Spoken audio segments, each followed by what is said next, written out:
Begin with breaking news. This just in. The FBI says that South LA crime boss Eugene "Big U" Henley is now in custody. Authorities say he ran a mafia-like organization while masquerading as a music mogul and gang peacemaker.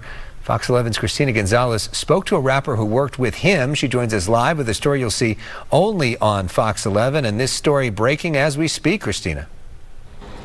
Yeah, as a matter of fact, I am hearing that Big U and the other person they were looking for, Brian Mejia, both turned themselves in. This is developing as we speak. And as we speak, people are coming up and saying, on the one hand, that he did a lot for the community. And then there are those like this woman who say things are not what they seem. Listen to her. No, I'm not surprised because I've been fighting this fight for a long time. Rapper Alicia Choi speaks about federal authorities accusing LA rap music executive and community activist Eugene "Big U" Henley of leveraging his connections with the Rolling 60s Crips to run a criminal enterprise, even funneling funds from his community nonprofits into his criminal operations. You cannot do evil when the cameras are off and smile and help kids when the cameras are on. Choi, who you may have seen in rap videos like this one, says she was a budding artist when she first met him. I was just a young kid wanting to rap and wanting to live out my dream and working hard. And, you know, he really took advantage of me. I wanted to help bring donations into his nonprofit Development Options. And with that being said, he just wanted to take over. He wanted to bully me. He wanted to control me. And when I wouldn't allow that, that's when he started jumping on me and beating me, extorting me, threatening people not to work with me. And I was scared for a long time to speak up. I was actually terrified. And I want to emphasize, these are very serious accusations she is making. And, you know, she says it is her fear, which makes it very difficult to follow up on these things. But she says her fear kept her from going to police.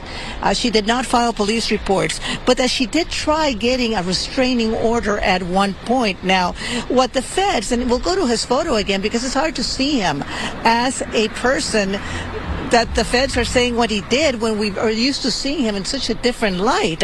What they're charging him with has nothing to do with what she is accusing him from. The charges do not include anything of what she's saying, but they do say that part of the investigation involves the murder of another young rapper back in Las Vegas.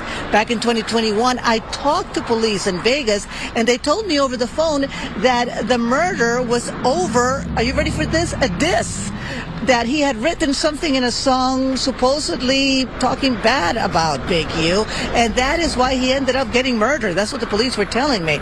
So it's just still developing. There's going to be a lot more to this whole thing, but we can tell you he has turned himself in, and I'm sure a lot of people are waiting to hear what he has to say about this, including us. I'm Christina Gonzalez, live Hayden Park. Back to you guys in the studio. And Christina, there's a connection to Shaquille O'Neal as well, right?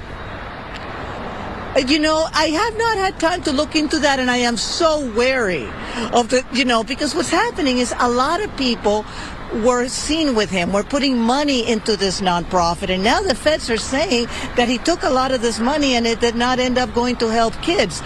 Again, keep in mind, that doesn't mean that kids were not being helped in some capacity by the organizations. The question is where the money went. It's not just Shaq, it's other rappers, other big names that I want to have time to really look into these allegations. Because even with the feds saying it, these are personalities that are well loved in this community, and they need to also have a chance to respond for themselves. Yeah. So, stay tuned. We'll let you know as soon as we can confirm more things. But yeah, even Shaquille O'Neal, part of this whole thing. How sad.